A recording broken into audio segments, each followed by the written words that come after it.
ఇప్పుడు natural language ప్రాసెసింగ్లో first unit introduction to NLP. అందులో first NLP and its applications చూద్దాం. ఎన్ఎల్పి ఫుల్ ఫామ్ ఏంటంటే న్యాచురల్ లాంగ్వేజ్ ప్రాసెసింగ్ అంటారు. ఇది ఏ ఒక సబ్సెట్, ఓకేనా. ఎన్ఎల్పి అనేది అంటే ఇట్లా ఉంటుంది అన్నమాట డయాగ్రామ్. ఫస్ట్ ఏఐ లోపల మిషన్ లెర్నింగ్ అనేది ఒక సబ్సెట్. మిషన్ లెర్నింగ్ లోపల డీప్ లెర్నింగ్ అని ఉంటుంది. దట్ ఇట్స్ ఒక computer science, it human language. ఈ మూడింటిని ఇట్లా కంబైన్ చేసి వస్తేదే న్యాచురల్ లాంగ్వేజ్ ప్రాసెసింగ్, ఓకేనా. ఇప్పుడు అర్థమైందా? ఇప్పుడు ఎన్ఎల్పి దేనికి వాడతారంటే ఇప్పుడు హ్యూమన్కి, కంప్యూటర్కి. ఇప్పుడు ఏఐకి మీ చాట్ జీపీటీలో మీరు స్టూడెంట్స్ కావాలంటే రప్పన అది లాంగ్వేజ్ అర్థం చేసుకొని మీకు కావాల్సిన ఇన్ఫర్మేషన్ని ప్రొవైడ్ చేస్తుంది. సో కంప్యూటర్కి, హ్యూమన్స్కి ఒక ఇంటరాక్షన్ లెక్క ఎన్ఎల్పి లాంగ్వేజ్ అనేది చాలా ఉపయోగపడుతుంది. తర్వాత ఇట్ యూజెస్ కంప్యూటేషనల్ టెక్నిక్స్.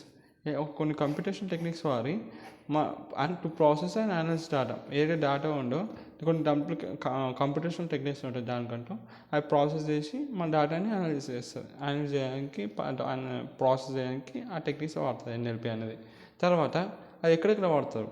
ఇప్పుడు మీరు చూసే సిరి కానీ, అలెక్సా ప్లే మ్యూజిక్ అంటారు చూసిన, క్వశ్చన్ ఆన్సరింగ్లో కానీ, స్పామ్ డిటెక్షన్.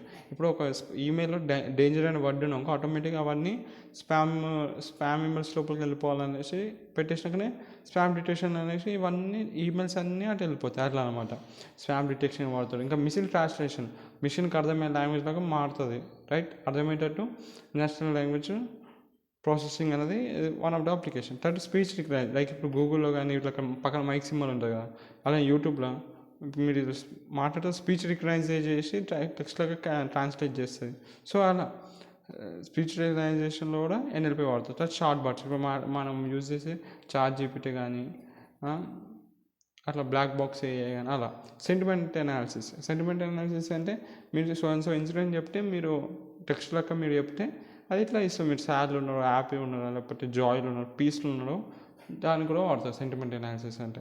అంటే spelling and correction of Joy. ఇప్పుడు మీ వాట్సాప్లో మీరు చాటింగ్ చేసేటప్పుడు WHA అని పెట్టినాకనే కింద సజెషన్స్ వస్తాయి, ఇట్లా వాట్, వేరు, ఈ అని పెట్టి అట్లా వచ్చేసి మీరు స్పెల్లింగ్ మొత్తం టైప్ చేయకముందే కొంచెం ఒక్కోసారి తప్పు రాసినా కూడా అది స్పెల్లింగ్ అనేది కరెక్ట్ చేస్తుంది. ఇంకా గ్రామర్ కూడా కింద సజెషన్స్ వస్తాయి మనం టైపింగ్ చేసేటప్పుడు, వాట్సాప్లో కానీ, ఇన్స్టాలో. సో అక్కడ కూడా ఎన్ఎల్పి అనేది వాడతారు. తర్వాత సోషల్ మీడియా మానిటరింగ్. ఇక ఎక్కడ అంటే ఇప్పుడు హ్యాష్ట్యాగ్స్ ఉంటాయి కదా, హ్యాష్ట్యాగ్స్, కీవర్డ్స్, మెన్షన్స్, ఇవన్నీ యూజ్ చేస్తారు ఎన్ఎల్పి. ఎందుకు?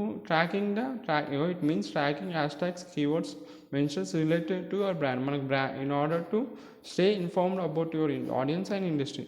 మనం ఆడియన్స్తో టచ్లో ఉన్న ఎప్పుడు కాంటాక్ట్లో ఉన్న ఇండస్ట్రీతోనే అయినా, ఇండస్ట్రీకి ఆడియన్స్కి మధ్యలో మంచి బాండ్ లెక్క ఈ హ్యాష్ట్యాగ్స్ కానీ, కీవర్డ్స్ కానీ, మెన్షన్స్ అని యూజ్ చేస్తాం. సో ఇదంతా సోషల్ మీడియా మానిటరింగ్ అంటే ఎన్ఎల్పి లాంగ్వేజ్ యూజ్ చేసి కూడా జరుగుతున్నాను. It's all about NLP introduction. Next వీడియోలో ఆర్జిన్స్ ఆఫ్ ఎన్ఎల్పి చూద్దాం.